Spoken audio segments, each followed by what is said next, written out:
Welcome to Talk Design Podcast, the space where creativity meets conversation. I'm Adrian Ramsey, your host, and as someone deeply entrenched in the world of design, I'm thrilled to introduce you to the minds that inspire me in the hope that they will spark something special within you too. From a design past crafting women's swimwear to pushing the boundaries of performance sportswear, from mountaineering to international yachting, to implementing systematic innovation solutions that transcend boundaries in aerospace industry. My heart remains rooted in architecture and exploring the emotional tapestry woven by built spaces is my fascination. My journey in design has been what can only be described as a life of design. I want to thank you for lending me your ears. I'm eager to embark on this next episode together. And for those of you who prefer to watch and listen, you can catch this episode at YouTube. That's youtube.com/@talkdesignpodcast.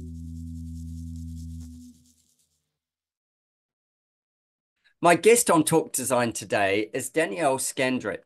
Danielle is an interior designer, absolutely wonderful specialist in interior design. Has been based in Melbourne for many years, has moved to the Sunshine Coast a couple of years back, and obviously doing projects up here. And Sunshine Coast is my neighborhood, so we catch up for coffee. And I've just recently been to one of her projects, which is something pretty special and very much her style and very much the style she brings to interior design. And I went, look, I'd love to talk about what she does, how she does it, and what it does for the people that she does it for, because it's magical. So Danielle, welcome to the show. Thank you. Thank you, Adrian. Nice to be here. Yeah, it's really cool. And we're in the Sunshine Coast, which keeps raining. I don't know what's going on with that, but I'm not impressed. I'm just saying. Yes, that's the same. And I've got to say, it's reminding me of Melbourne a lot. Yeah, exactly. So it's changing so quickly. It's actually, I think, a little bit quicker. It's like more like 4 seasons in 1 hour. In 1 hour, I know. We're going from saturated to sweating to like it's just this whole rain, sunshine, and temperature range is dropping by 8-10 degrees like in an hour, which is like being in Melbourne. Yes. I bet you thought you got away from that, but you haven't. No. One of the things that I think has happened in this little start of this season, because we had this promise from the Met Office that we were going to get a long hot summer and it was going to be super dry.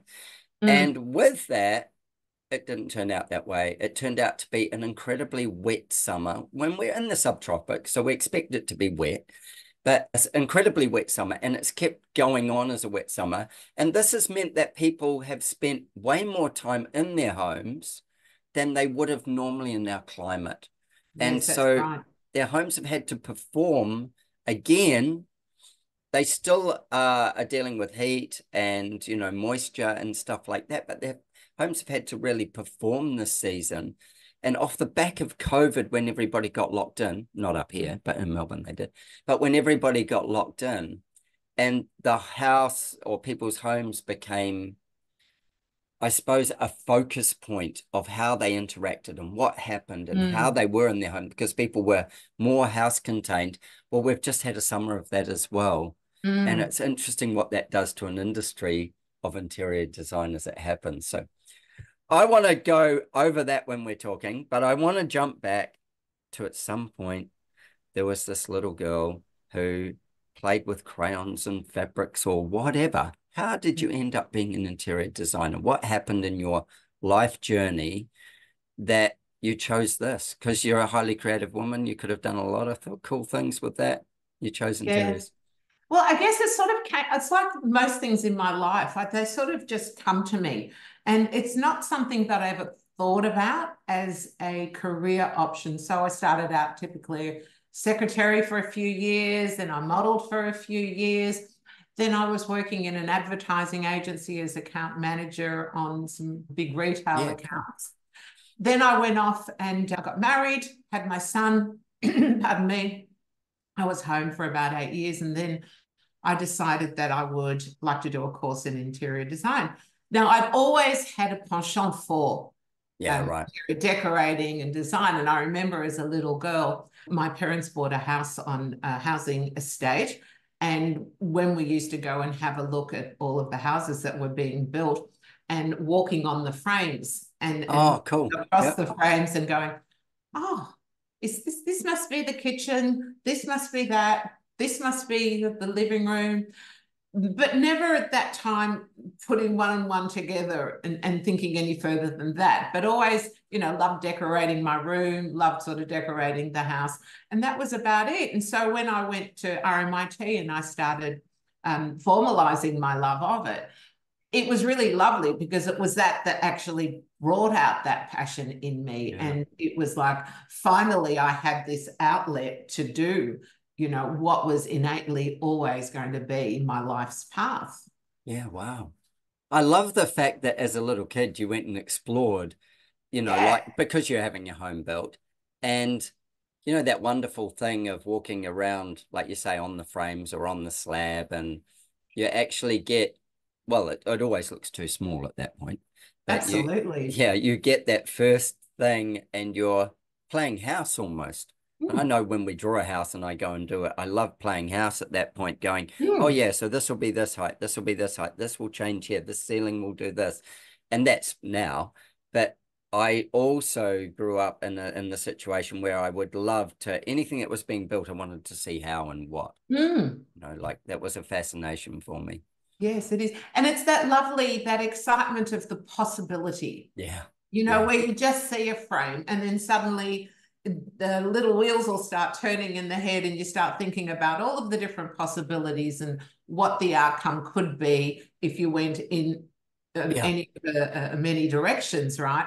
And I think that's the thing that I love the most about it is like that empty space. Yep. And then having that idea, and I think we discussed this at one of our coffee catch-ups. It was like when you're lying in bed and suddenly you'll get like this idea comes into your head and then you'll work on it and the layers will come and you'll design and you'll start creating all of that in your head on the paper, purchase everything, and then suddenly you walk into this space and you go, oh my God, look what I did.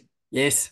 Yes. Look what happened Yeah. out of one little idea. And that inspiration may come from so many different sources. It may come out of nature. It could be a color of a rock. It could be the shape of something, but it can come from so many different areas. And then to develop that and then actually to turn it into a livable space is, for me, that's like, I love it. Little piece of magic, eh? Yeah, it's a little piece of magic. It is for me. I'm so passionate about it. I think that's it. Like you are so passionate about it and you love the journey as much as the outcome. The little spark in your head is like, boom, okay, I've got something going here. And then from then on you're like going. Yes, It's like yes, it little just starts. cogs are going. Yeah. Yeah, it starts winding you up. It starts, which is great. Tell me, so you did your study, and when you did your study, what did you do? Just, hang a sign out on your door and say, I'm here. What happened Put from a there? shingle over the front door. No, I actually started off in partnership with another student. We started a partnership and we started in Melbourne. We contacted some real estate agents and we were decorating these for sale because, that was over 20 years ago. Not many people were doing that. So we sort of aligned ourselves with Coco Republic, which were one of the places that you could actually go and rent furniture and anyway. So we did that as like a basis of getting our feet wet and figuring out what it was that we really wanted to do and what direction we wanted to go into. Then we did that for a couple of years, and then my business partner decided that he wanted to work in a retail environment in interior design, so we went our own ways. I then went on through connections to get some really massive clients to start with. And so it was like, anything, it's like, okay, here I go, sink or swim. Can I do this? Can I do this? And a lovely mixture of that excitement and the fear and I deliver. Will everything be okay? And especially at the level of the projects that I started, in because they were like really high-end luxury. Right. Townhouse. The townhouse was the first one in Port Melbourne. It was 4 levels and Wow. very, very So high. not only a huge job, but like you're talking about premium real estate. Oh, Yeah. absolutely. Yeah. And also, you know, a very, very high value client, and Yeah. everything had to be so. And so that involved designing a lot of bespoke furniture pieces, which we Yeah. needed Wow. to do for the space. And also they were a couple that had 2 completely different design aesthetics. Yep. And so, you know, they couldn't agree on most things at all. And so it was about balancing that, and how do you do that? And you don't want to insult anybody. No, well, especially, early jobs. I mean, you don't want to insult anybody ever, but in No. early jobs, to have the wherewithal and the social and emotional intelligence to be able to actually do the marriage counseling part Yes. with everything else that you're doing along the way. And we all, Yes. for listeners, we all joke that we somewhere there's a part of us that is in marriage counseling, because so many things get unearthed along in a design process. So many. Oh, It's fascinating. Yeah. yes. And I think it's about reading the room, and Yeah. picking up on the energy, and knowing how to lean in gracefully to both people, so Yep. both of them feel respected, both of them feel heard. And it's a bit like, you know, water going through rocks. You've got to be able to just navigate your way through it very, very intelligently. And I remember one particular time when I was doing a presentation with them, and she really liked something and he really liked the other thing, right? And we're Yeah. sitting in the boardroom, and he's like, okay, which one do you like, Danielle? Which one do you like? And I went, you're not putting me in that I don't position. live here. It's not Yeah, my home. exactly. So I'm going to leave it with you guys to talk through, because I don't want to, I don't want to alienate anybody, and No. definitely not my clients. And I don't want to ever be perceived to be leaning more to the left or leaning more to the right. And I think what's so important for us as designers is to have that perception, to read the room, to tap into your client's needs. So I think this is a really fascinating piece of conversation, because it's critical, and it doesn't matter whether you're designing interiors or designing houses, or which part of it you're designing, but tapping into your client. Have you got any tips for people on that? Like tips of what you do to tap in? And I could probably pick some of them that I already know you do, but if you've got some Look, share some tips. okay, so for me, I've always been what I would call an intuit designer. Mhm. So I go very much by the gut, and that's how I work my projects as well. And I will always know when to step away, a bit like Yeah. an artist with a canvas. It's Yeah. like one more brush stroke and you're going to ruin the whole thing. Yeah. And I always get like a feeling in my gut that goes, okay, Danielle, step back now. And then I go, uh-oh, that painting is a mill out on the left-hand side. Run back in, fix it up, do Yeah. all those Yeah. other things. But I think insofar as if you're stepping into somebody's personal space, and a lot of times clients will have an idea of what they want. Mm-hmm. However, they do need direction. Mm. And also it's about, I sort of go into a space, and I'll cast my eye over everything all at once. And you can pick up nuances of Mm-hmm. personalities, lifestyles, and all of those different things by just really looking around, reading body language, listening to Ah. conversation, and it's hearing what's not said. It, Yes, yes. uh, If 70% of communication is through body language, you're reading the 70%.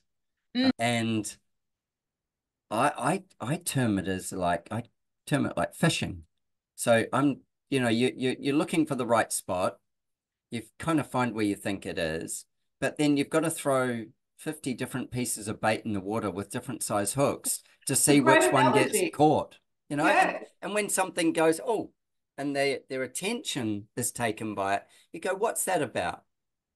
Like, what was that? I saw your eyes sparkle. I saw you lean in. I saw you. Tell me about that. Tell me what feeling did it give you? Where did it come from? Okay, so it might be from their childhood, it might be from a movie they watched, it might be from a book they read, it could be anything, it could be just something they imagined they saw but didn't even see, or heard but they didn't even hear. Yes. And Something all that of a sudden you've actually, got something. yeah, it's something that sparks a memory. Yeah. And, you Yeah. want it to be something that sparks a good memory, and whatever Yep. that is for the client. Yeah. And if you can pick up on what that might be, then you can use that as your basis to start working with them, not only in the art of selecting and designing for them, but also it's very important to create a personal relationship, a professional personal relationship. Yeah. Because when you're stepping into somebody's home, stepping into their life, and there's got to be a really good combination of respect. There's got to be really some very, very sound boundaries in place. But most of all, there's got to be a really sound understanding of what it is that they want. And, when you're designing somebody's bedroom, when you're designing their wardrobes, you're going to ask them some questions. Yeah, where do you want your undies, and where do you want this, and how do you move about the house, and how, what's your morning routine? Do you entertain a lot? So it's about finding out as much information about the clients and their lifestyle as possible, so that when you do actually step into that process of design, you're actually covering all bases. Yeah. Bases. Yeah. Yeah, and ticking as many boxes as you possibly can in creating not only that functional space, but also a beautiful space where they walk in at the end of the day and they just exhale and they smile. Oh, and I want to get to you bring pieces in there that are going to be heirloom pieces that, or they may already have them. So you just said before where they exhale, and I know as part of your branding, you create places where people can exhale. And I have this thing, like I think a lot of people are holding their breath and they're not letting it out, and therefore they're not letting it in either. So they aren't getting a real breath of life. And different spaces and different environments, create different breathing patterns. And being able to come into a home and actually just let everything come down that bit and breathe out and breathe in again, but breathe out and let that kind of weight go, because you've come into something that's nurturing you and it's a sanctuary for you. And I look at, and one of the things I love that you do so well is you don't have a cookie cutter kind of, okay, well, this sofa is the same as the one I did in the other 10 jobs, and this one goes here and all the rest. And, you buy scheme 1 or you buy scheme 2, it's not that. It is such a personal journey of being, under that layer of skin with them and being vulnerable yourself and letting them have a space to be vulnerable as well. And for them to be heard. I watched that last Oprah show that she had, and she said, the one thing that everybody, doesn't matter who they are, what they are, or whatever, they just want to be heard. And I remember listening to that and going, right. So how do you, out of all the people she'd interviewed, making sure that people are heard, not just feel heard, are heard, and then in depth with what they're not saying. With their body language as well as the words that are coming out. It's not being heard here, it's being heard fully. Well, this is it. And I think we're in such a rush sometimes to finish other people's sentences and to put our assumptions onto what it is that they want, or you think what it is that they should have. And I think there's always that, I heard this great thing about how there's so much power in the pause. So you just pause for 10 seconds. And a lot of times then the people will actually, clients will then start going into more depth, because sometimes people don't feel comfortable with a space where there is no noise. And when you think about the way we live now, with everything coming at us at 100 miles an hour, yeah, to create that space where the journey of not only, and personally, I think the journey of decorating or designing for somebody is so amazing, not only for me, but also for the clients to make that decision. We're going to get a professional in. yeah. We're going to get someone to help us or someone to collaborate with, because I like to, be a co-creative team. Yes. Yeah, you create a team. You don't just turn up and do the job. You're not staging No, it. no. It's about their home. Yeah. And Yeah. that, I think that's a great distinction Mm. as well. There are interior designers who do amazing work, and they do their work. They're like artists. They come in, they do their work, and you live in it. Then there's interior designers who they take you and they look into you, how you are, and they create not an art piece for you to live in. It might be an art piece, but it's not about being your art piece. It's their art piece, and it's a co-creation. And then there's the ones who basically just have formulas, and they work really brilliantly in things like show homes or for real estate people. That they're decorating, and they might be choosing colors and stuff as well, but they're kind of decorating a space without necessarily with everybody in mind, or a certain customer Yes. group in mind, but not a personal connection. Yes, that's right. And I think the importance is that personal connection. And also when you do co-create with a client, it's great for them to have that ownership. That's why you need the marriage counseling. Yeah, that's right. And they don't feel like they're being railroaded into decisions that they didn't want. And I think it's our job as designers to educate them, to, if they do want something and that it's not going to work, it's how do we say that in the nicest possible way? And how do we guide them to making a decision that works for them? Like, yes, if they've got dogs, or if they've got children, if they've got whatever their living situation is, do they travel a lot? What are their this from more of from a architectural sort of building design point of view, but what are the widths of their hallways? Where will they drag cases? What sort of wall finishes would you put on there? What sort of things are needed to meet the functionality of those people? Yes, that's right. Then making it beautiful. Yes, that's right. And I think that, when you do if they do come up with something that is not going to work, give them a good reason why not. Explain it. And that's what I always do. I will always explain it so that they then can make a decision that's based on some really good advice and my history of doing what I've been doing now for over 20 years. But that also comes down to a mutual respect. Yeah. And a mutual understanding. And so if they really respect you and they respect your professionalism and they respect what you bring to the table, they will listen to you. Yeah. And especially if you deliver it in such a way that gives them an understanding of a decision-making process around different things to do with their interiors. I think that's part of the genius of it is, being able to say to them, well, if you did that, that would mean all these things would not work as we're planning. So, we could create a scheme around that thing, but then here would be the things that maybe you haven't thought could cause a problem with it. And we do the same when we're designing a house, like the structure of a house. Somebody will say to me, oh, well, I would really like this and this together. And you go, okay, tell me why. They tell you why. And you go, okay, so where's the problem we're solving?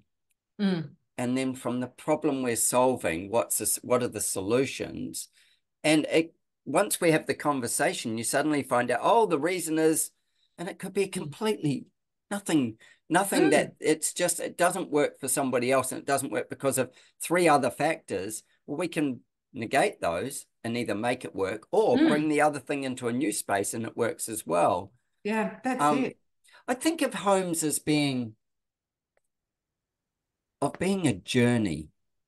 And, well, one of the things in designing houses is often people enter the house from the garage because that's where they park, and especially a lot where we are here in Queensland, and certainly, you know, we've got a lot of listeners in the US. A lot of the times the garage is attached to the house. It's part of the house. And so as an owner, you drive into the garage, and then where's your journey from driving into the garage? And what will you need next? And what will happen from there? From a design point of view, as in interiors, tell me about setting up the two. I'm going to ask for two journeys. One is the one that you drive into the garage and the door comes down behind you. And the other one is that I park in the street because I'm a guest. And now we've got the same house. Tell me about, you know, you setting up those journeys for people. Well, I guess for me, I probably would start with the entrance, because I think a lot of times and a lot of projects that I worked on in Melbourne, because I did work on a lot of luxury apartments as well. So right. So generally my clients would be in a lift.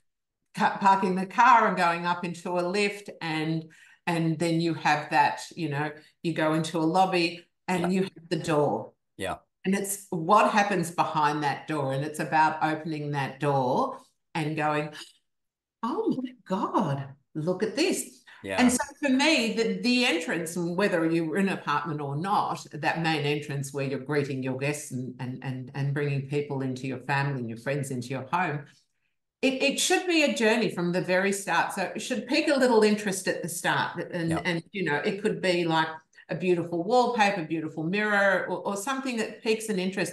And then as you walk in, it should tell a story. So it starts going, now we're going into chapter 2. Yes. And chapter 3. But there's always like a link between everything. And so there should be. And I've always said that it doesn't matter how small the item is, there needs to always be a friend for something. So if I've got a chair that looks like this in that color, that needs to have a friend. It doesn't have to be in the same room. It may be in a different space. But what you're getting is this really beautiful cohesive flow. And so people walk through the space and they walk into, which might be like your kitchen living, your dining or whatever. But then it opens up, and I love that great opening up of the space, and then creating the next layer of excitement, the next layer of wow, the next layer of this is breathing. Lovely. You know, I've just exhaled again, you know. So it's about telling the story and making sure that the story has a link through all of the different chapters. That will extend to the exterior as well. So, you know, the outdoor furniture will be selected very carefully too, because I think it's very important to connect the exterior with the interior. And especially here, especially in climates like we have, you know, like absolutely. And where they're, especially on the Sunshine Coast and, you know, Queensland, well, I'll say southern Queensland, those two spaces intrinsically linked all the time. Yes. It's not like, say, being in, say, London, or being in, even Sydney and Melbourne has more of this, where you are either in or you're out. Yes. You're one or the other. But here, we're very blended. It's more Californian, Florida, you know. Yes. It's a blended, because our temperature range is pretty tight. I mean, I was making a joke about it before, but our temperature range is not that huge. Yes, so it's we not want extreme. No, and people want to live, in general, it would seem, with a lot of outdoor interaction. Absolutely, and I, you know, back in the day, the outdoor was, you know, pretty simple. You know, we didn't have much to select from. Hey, back in the day, it was a hills hoist and a lawn, and that's right, and a blow-up plastic swimming pool. Yeah, that's right, and a couple of deck chairs or whatever that you remember as a child, those wooden deck chairs, and exactly. Catch your finger in it, and that'd be straight. You know, your finger could come off. So that was back in the day, but now we have such beautiful outdoor furniture. Yeah. Amazing outdoor fabrics that I actually use sometimes on indoor sofas, especially with busy families, because you could hose it down, you know, you got to hose those things down. You got a bunch of kids with dirty little fingers. You don't want to be walking around going, don't touch that. Don't go over there.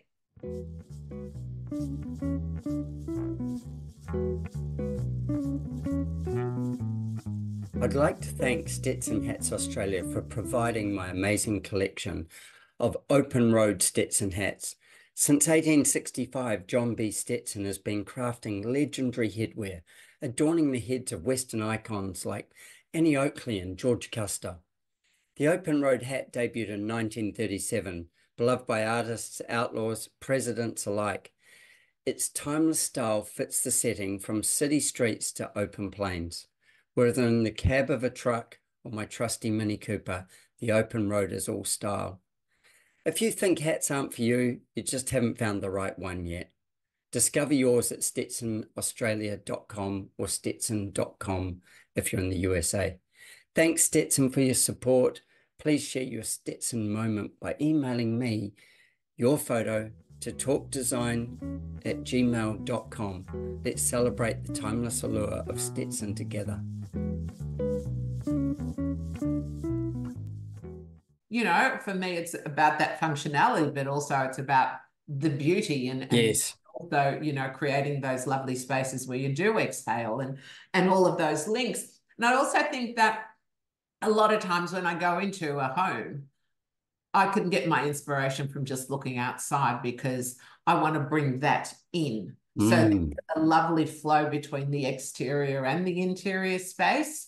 Yeah. And I know with one of the apartments I did in Melbourne, it had amazing city views, city-sized skyscape. So I chose all of the colours and the furniture and the wallpaper and everything was inspired by sunsets, sunrises, and the colours of the buildings. And so there was this beautiful blend between the outside and the inside. And so, you know, you sort of did this beautiful journey. Yeah, how fabulous. The whole thing, yeah, which was great. So for me, it's very important. It's not just an insular little capsule, a home. It's, you know, it's you've got to take everything into account at the same time. At the garage, don't know how to deal with that one because your garage is your garage is your garage. And, you know, as neat as you want to be. Well, here's an interesting one with that one that, I mean, I've explored this many times. Not so much from a decoration point of view, but certainly from a journey point of view. And when I'm designing a brand new home for people, I generally try to get them to enter into their entrance.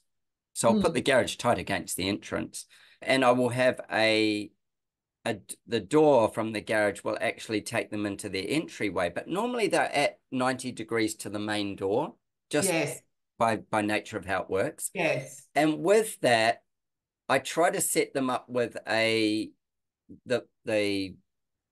design of a separate journey that only they will get. So, you know, the guests come over, we open the front door and they see this and they get guided this way. You come home and you open the garage door and you see this, and it's a much more personal item. Yes. And it might be through a window and in a garden outside or something like that. So it's there for everybody, but it's not really there for everybody. It's for you. Yes. And it's your first point of breathing. It's that first point of just being able to step down a level.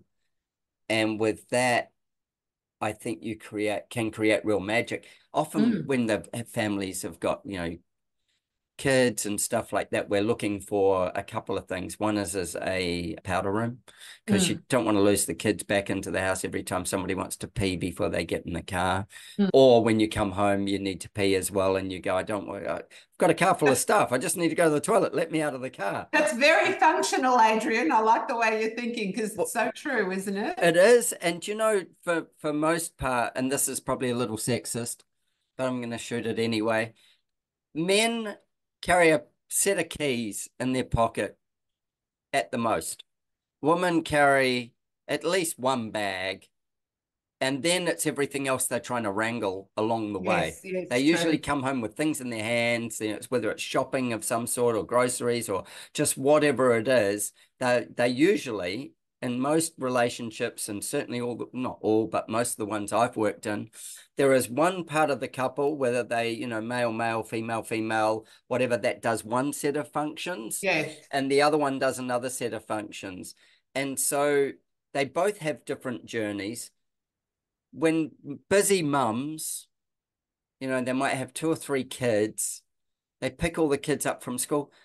The poor woman's probably been waiting to pee for 2 hours. She finally gets the kids home and all she wants to do is go and pee. And then she'll start to work on everything else that she's about to do.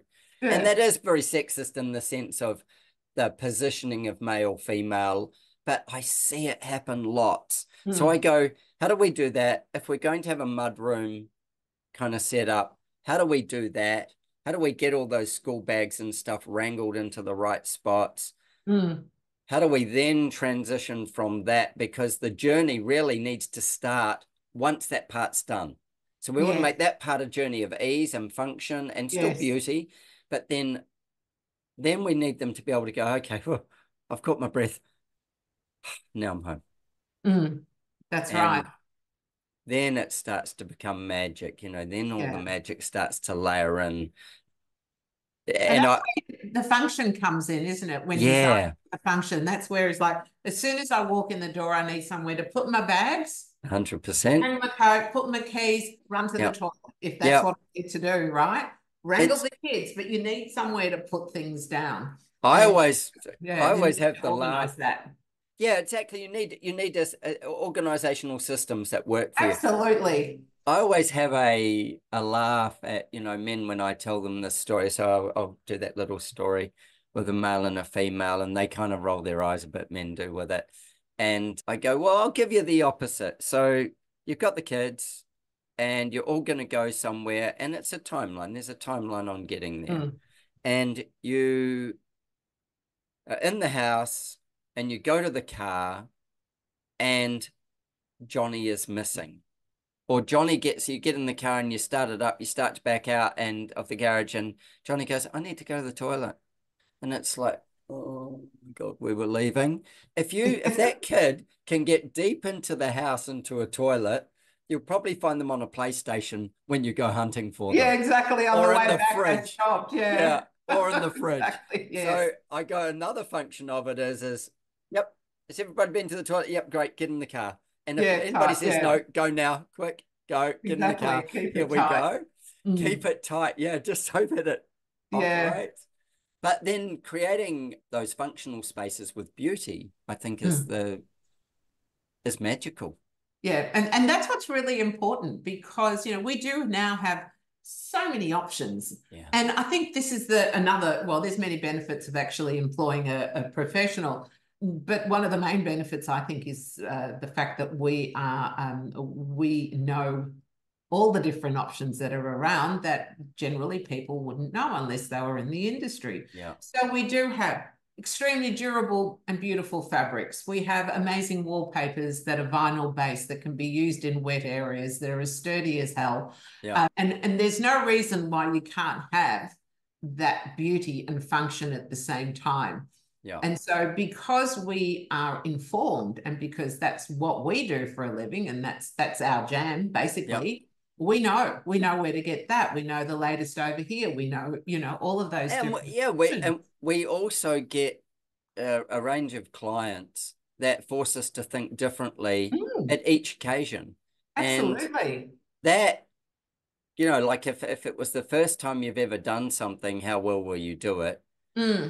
If it's the 50th time, 60th, 100th time that you've done something, you've learned a few things along the way.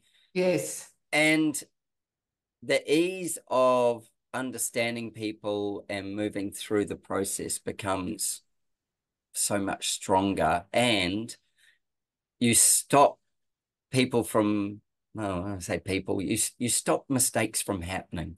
It's not people, it's just mistakes from happening. Because the mistakes generally at the start cost the same amount as if they were right. It's when you go to fix them that they cost way a lot more. Exactly. But they're great learning curves. And I think all of us, when we started out, you know, we made mistakes and we were mortified. And like, you know, how am I ever going to hold my head up again? I should have known. But you'll only make that mistake once. So the learning that comes from that is worth its weight in gold, really. That's why I think, you know, you jumping out on your own and suddenly doing, you know, a 4-story apartment in Port Melbourne. And for, very high-end clients, that's big. It's big. Like, yeah, and you would have, I imagine, not slept for a long time, just dotting your I's and crossing your T's. And that's another thing that you pride yourself on, and your clients pride you on, is the fact of your organizational structure. And Yes. that makes the difference as well. And if you hadn't had that when you did that first one, that first big one, yeah, we probably wouldn't be sitting talking today. Yeah, exactly. And I think it is when you've got that eye for detail, that does give the client a lot of confidence. So once I completed that job, then my clients went on to buy this amazing Spanish mission house on the cliff in Portsea, and it broke records for its sale price. Yeah. And we happened to be at a mutual friend's Christmas dinner, and my client came up to me and she said, "Oh, by the way, we've just purchased such and such." And I went, "Oh, wow, that's fantastic. Congratulations." And she said, "And we'd like you to decorate it." Yeah, wow. Went, "Oh, that's lovely." Yeah. Anyway, when I walked away and I spoke to my then husband, and I was like, when we left, I was like, "Oh my God, I can't believe it. Yeah. This house, this iconic, beautiful 5-bedroom, billiard room, massive, beautiful Spanish mission detailing." That was probably my favorite job, because I got to really, I designed a lot of furniture for that. I've got a great furniture maker in Melbourne, and we designed some beautiful bespoke pieces that worked very well in that interior architecture. I spent a whole year of my life selecting. It was a big house. We bought antiques, we bought art, we bought rugs, we bought every single thing that you could ever think of. And so a year of my life went into that, and then we were ready to go on Christmas Eve. They were going to arrive Christmas Eve. At which stage, because I like going that little bit further. So all the beds were made, all the lamps were on, the flowers were in vases, all the basics were in the fridge. There was a bottle of beautiful champagne waiting, and everything was ready to go. And I'd been in this house for a year, right? It was your own home by that time. Well, you know what? I just stood behind that island bench, and it was like, I would love to pour myself a martini now and have a drink. And I think I'll keep the house. So don't come. I'm keeping the keys. You're not getting it back. By the way, I've changed the locks. Exactly. And so I handed over the keys and I left. And, there was such sadness but excitement in my heart. And then I got home, because I was lived about an hour and a half away, and I got home and I got the most beautiful text message from them, saying how much they just loved it, and because I did all the exterior outdoor furniture, and everything. They were so beautiful, and we just feel so at home, and it was like, oh, this is so beautiful. What a beautiful Christmas way to end the year. And for me, that was such an exciting project. And again, that was my second project. And so I went from here to right up there, and the experience and the learnings around all of that too, and creating, master suites and 5 different bedrooms, and, an environment where people would be coming in and out and in and out, and guests. And anyway, so it was, very exciting. And that sort of, it probably set you up so well, that they trusted you to do it, that it set you up so well to the complexities of the business. And that, as you say, like, it's a big task. It's a big house when you're doing all those things. And you were a team of probably 1 at the time. Yes, I was a team of 1. I did have an assistant who came and helped me do all of the installs, because, I pride myself. It's the other thing I love doing. I love to be at all the installs. I like to quality control everything, quality check it. I think I said to you the other day, fussy. And particular. Yes, exactly. I have been called fussy, but particular. But, someone referred to me as Little Miss Hospital Corners. I do remember back in the day when I was living at home and we were little, and Mum had the chenille bedspreads on the beds, and that you had to line up all of the edges with it, and it had to be folded back in a certain way. So I am quite particular. I like that. I like being at the install, and I like to actually create a space where they come and they get that stop at the door. And I did that for another client in Melbourne who were regional people that bought an apartment at Right. Pearl, and I decorated that for them. And their house, their regional house, was very sparse and white. Yep. And they wanted completely opposite for the apartment. And so that was during COVID, which was pretty tricky to work. Yeah. Because you had, such strict regulations around accessing the building and Well, whatever. just so everybody who's listening understands, Melbourne was the most locked down city in the world. Yes. It was locked down for the longest and had the tightest controls in the world. Not 3 years. Yeah.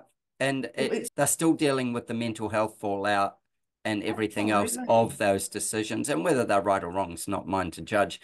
Just interesting, though, that it was where I lived here. We were going to the beach every day and surfing and walking and stuff like that, where these people were literally locked in their apartments. And then tradesmen couldn't go places. Work still went on, but just the restrictions of things were just and it was incredible. About working with those restrictions, and also, when you're living in an environment where you've actually, you've got a curfew, you've got to be home at 7 o'clock, right? Yep. You can't go any further than 5 kilometers from your home. Yep. And everywhere you go, you're wearing a mask, you're wearing glasses, and it creates quite a barrier between other people. So anyway, going back to, I got it done. And then eventually, when they could travel regionally out of that, when they dropped that 5 kilometer thing and they could travel, and they arrived at the apartment, and because they had only seen it when they bought it, and it was very cookie cutter apartment, right? And so by the time I got my hands on it, and I got the wallpaper, and I got this, and I got the lights, and I got all that sort of stuff going, the beautiful curtains, and they just walked in, and they just stood at the door with their mouths open and went, "Oh my God. Oh my God. Can't believe it. Can't believe it's the same place." Yeah. And the joy that gives me, it's so massive just to see my clients happy. Yeah. That is like, thank you, God, for the gift that I can share. And I get so much joy out of doing what I do as well. I think that is it. It is such a joy to be able to do that, to be able to give that gift to others, like to be able to share it. And I have this thing around, houses. I call it an emotional floor plan. And the emotional floor plan is sort of unwrapping what emotions you would want to feel in each space and how that works. And then finding the cues that bring those emotions up for people in their journey, in that chapter. And with that, sort of delving into it, each space, whether it's from the architecture or whether it's from both, let's just say the architecture and the interior, I'll say decor or decoration, each space evokes something in someone. And when you can make it evoke something really deep and meaningful in, the owners of the home, it will in their friends as well. But when you can do that, I think that you're suddenly moving from creating a beautiful space to nurturing a beautiful person. There's a shift.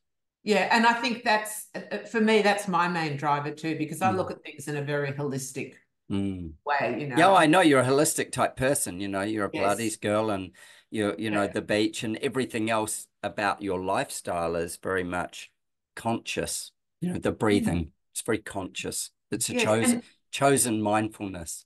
Yes, and it's about the balance. And I think what I found ever since I moved up here too, there's so much more balance in my life because of where I live and the environment. And as much as I miss Melbourne, I do exhale a lot when I come back from business trips, because I'm still working on a couple of projects in Melbourne. But yeah, it is.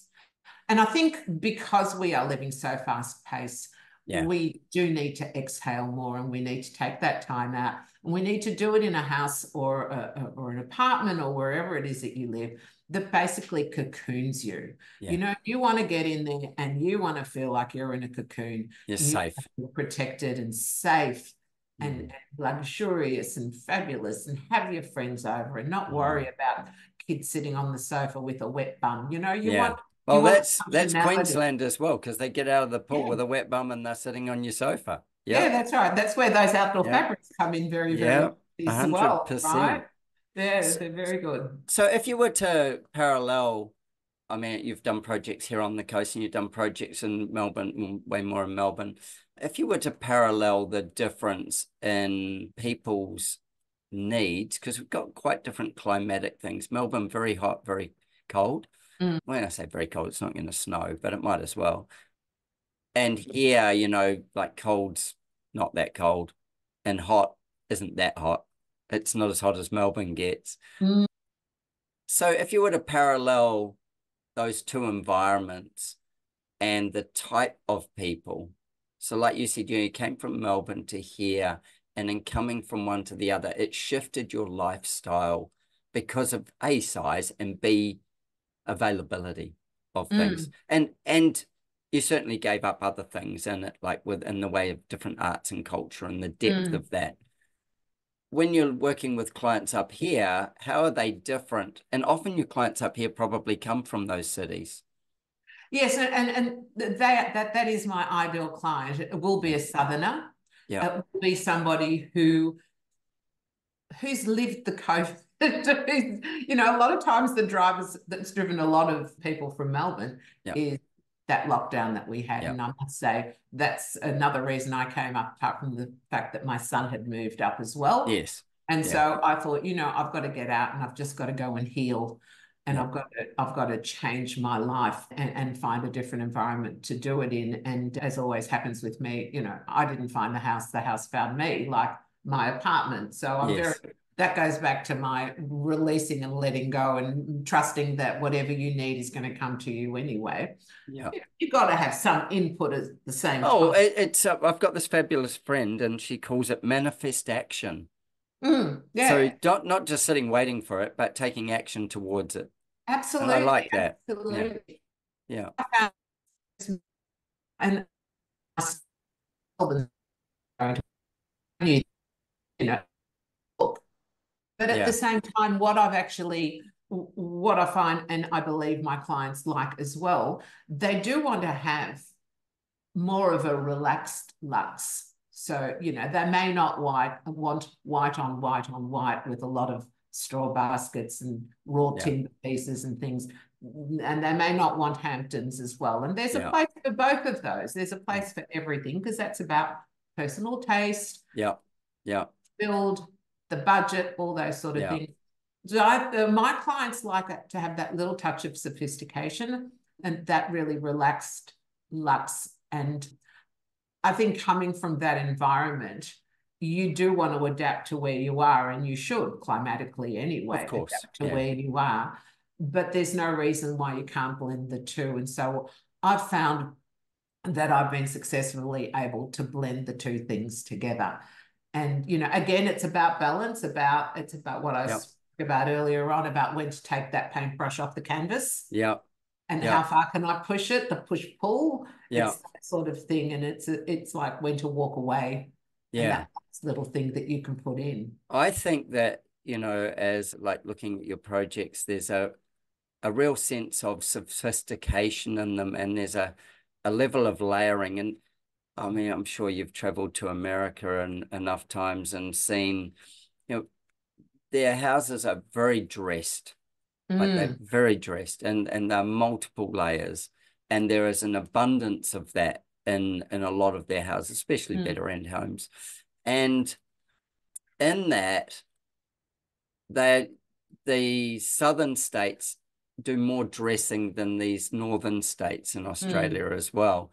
And I think it's often been because there's so much more emphasis on the outside areas as well, you know, and maybe the budget's going further, or just where people live and stuff like that is different.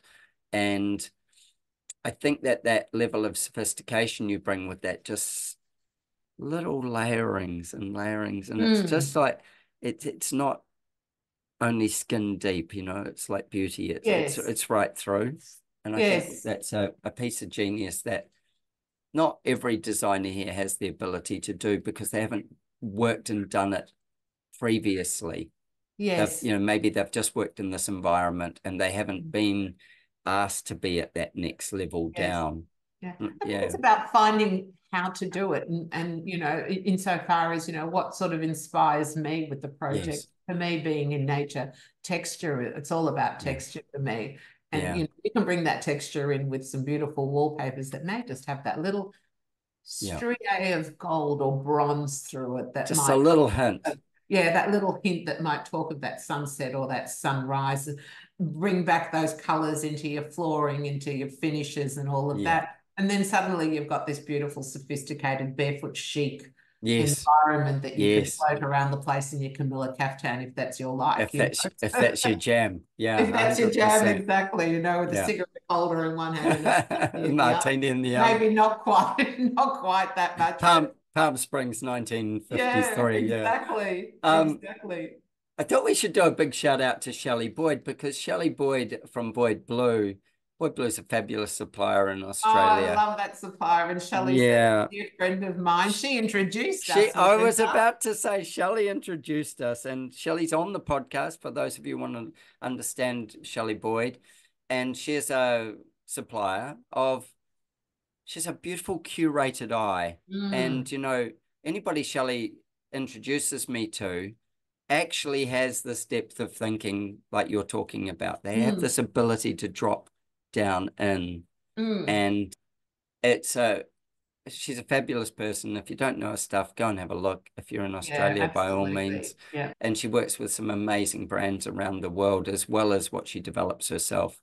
And again, getting back to that sort of handmade. Yes. The Artisan style the pieces. artisans that she works with, and the handmade products that she has, and also how her business also supports the villages. And yes, for me, I think that's so beautiful, because she's got such a variety from that really raw right through to the very sophisticated end as well. Yes. And so I think it is, Boyd Blue is a great place for anybody to go. I've used a lot of it in my projects as well. Oh, yeah. They're always on my supply list, along with a few others, but they're always on my supply list. And Shelley is always one that will take you to something with it, just in a way that's a little twist to it. She'll always deliver it. It's never just there it is. It's always there's something extra. There's always that je ne sais quoi that comes with whatever she chooses and to supply the marketplace. So here's to you, Shelley. We love you. Yeah, we do love you, Shelley. I think she's over at High Point at the moment. I think she is as well. Yeah. So I'm planning to go back to Milan next year, because I haven't been there since before COVID for the furniture fair there, which is always so inspiring as well. We better tie it in with a trip to Morocco. Oh, absolutely. Exactly. And also Palm Springs. Yeah, absolutely. Modernist Week as well. All those things are happening and worth getting in touch with. Yeah. I have one last question. Yes. Actually, I'm going to do two. In your own home, your favorite space, why, and what emotion does it evoke? Okay, my favorite space is, gosh, isn't that funny? Probably my kitchen.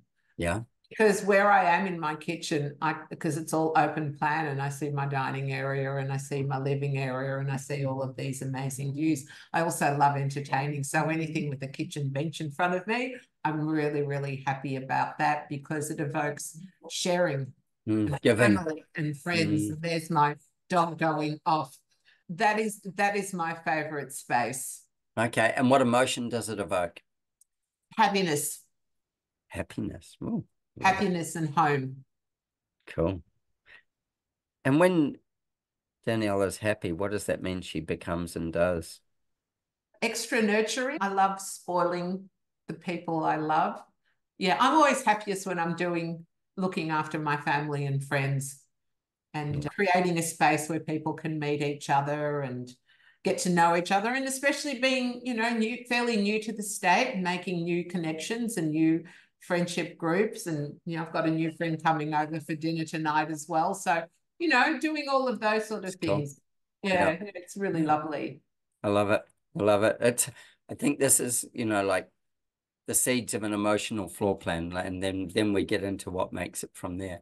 My last question, one last project. You're not allowed to do another one. This is it. Got to hang your hat up. You're finished. There will be no more design from you. What do you choose? Luxury yacht. That was too easy. I know. Sorry, I didn't even have to think about that because I've never done one. And I look at them and I'm like, oh my God, how would I do that? I would do that like it was my own, and that's the other thing, I love to, envisage yourself owning it to do it. Yeah. Yeah, but I'm talking about a big one. Yeah, right. Okay. Sort of more than the 4-story apartment style one. Yeah. Yeah. Like that's right. Like the ones that you see when you're in Barcelona or Monte Carlo. Monte Carlo, Yeah. the big ones that you go, I wonder if a drug lord owns that, because that is a very big yacht. There's a very big yacht. yacht. The Maybach on the top of it, and the helicopter and all of that. That would be my one. Okay, so anybody who's got a luxury yacht. Yeah, exactly. Not that I have got huge aspirations. No. No. Just putting it out there. Just putting it out there. Exactly. Doing the manifest. What was the manifest? Manifest action. Yeah. Yeah, manifest action. I actually just recently had a chat with a friend of mine who's an architect, and we were talking about, yacht design and also, the interior design of yachts and stuff like that, and how it is a very specialist category. Yes. And we had another friend of mine who is no longer, but he was a ship's captain. And when I say ship's captain, I'm talking luxury yachts, super yacht style. And we had an amazing conversation with him just about that industry and about where that industry comes from, what you need to know with it. Like architects in that industry are naval architects, and it's a lot about displacement and all these things. But we drilled right down into, you've got this big floating palace as such, and the weight of everything that goes into it is all about fuel burn as well. And so then you've got to be able to fuel the thing to get from, say, Miami to Hawaii, or from wherever it is to wherever it is on a tank of fuel. And these things become really critical. And so when you're doing your interior design for it, whilst there's a big slush fund as such, but in the design part of the boat, so when let's say it's already designed, then you're working with what it can do from there. If it isn't already designed and you're working with the naval architect, then how much marble you put in, how much of all these things that you put in there, make a massive difference to the displacement of the yacht. And then remember that the yacht, as it goes from, I don't know, let's say Miami to Hawaii, it uses its fuel in that time. Correct. So its displacement is changing as it's going. Yes. As well. So yes, of course. Yeah.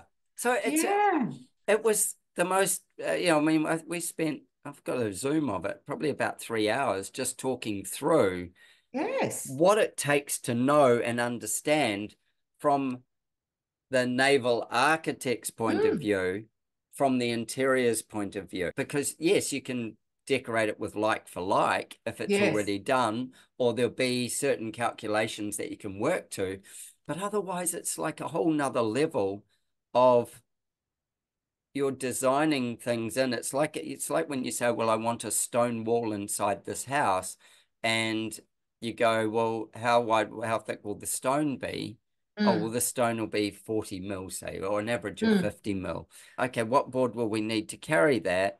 And now what have we done by reducing the space by that much? What's our window tolerances? Does that mean that our window has to be built out a little bit? Yes, that's or right. Whatever, the complications of that make a difference to the overall outcome. So when you get your phone call for the luxury yacht, I think we should have another conversation. I think we should too, because, I think one of the main drivers around the luxury yacht is that learning.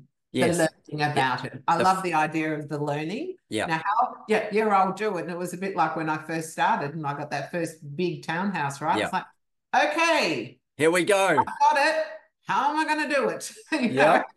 And then you learn, and that's what's so great about it. And that's why the luxury yachts, like, we've never done one, so I'd like to learn about that. I'll be giving you a call. I think it'd be fascinating to do it as well, like for the learning of it. And also there's a thing around taking on something that is kind of it's transportable. It's a transportable thing. It's, it's of a massive size. It's got it's a massive thing that you're doing. I think there's an absolute fascination on my part.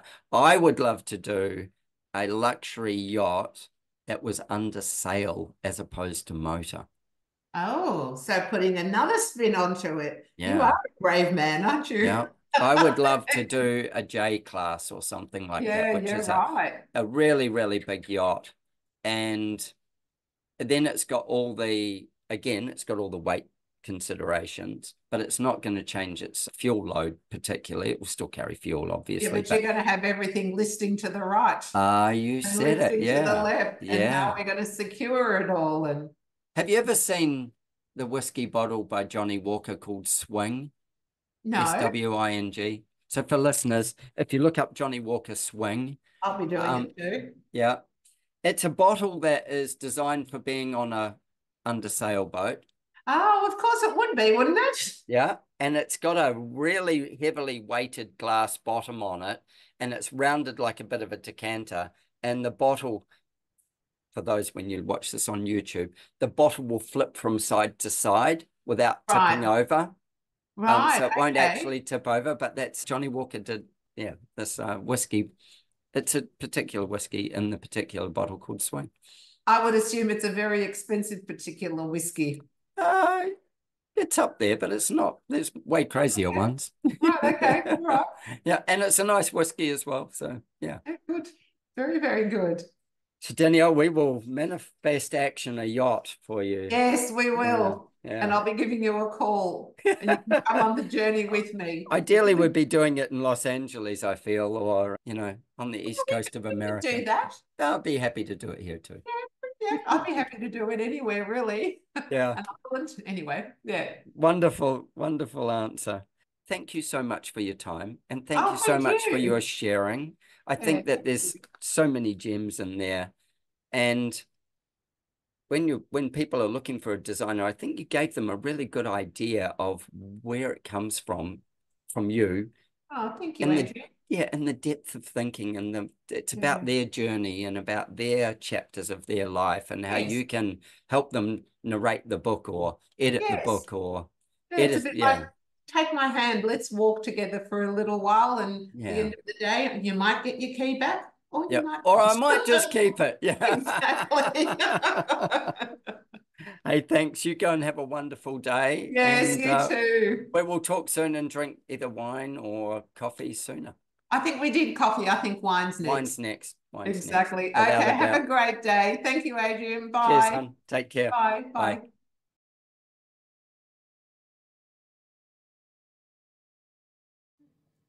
Thank you for tuning into our conversation. I hope it left you both informed and inspired. Don't forget to subscribe wherever you listen, and please don't hesitate to share your design thoughts with me. It's always a joy to hear from you. If you're like me and crave a deeper dive into design thinking, coupled with a love for travel and adventure, consider one of my architectural adventures. Join me and some of my wonderful design friends and embark on a journey of a lifetime. Apply for an unforgettable design experience at adrianramsey.com. With our clients spanning the globe, I firmly believe behind every great project are great people. If you're a great person and seeking to turn your dream into a reality, I'd be honored to design your home with you. Why not join the ranks of our exceptional clients, and let's make your heart sing. Reach out to me at studio@ardesignhouse.com. That's studio@ardesignhouse.com, and let's get a conversation going and make your heart sing.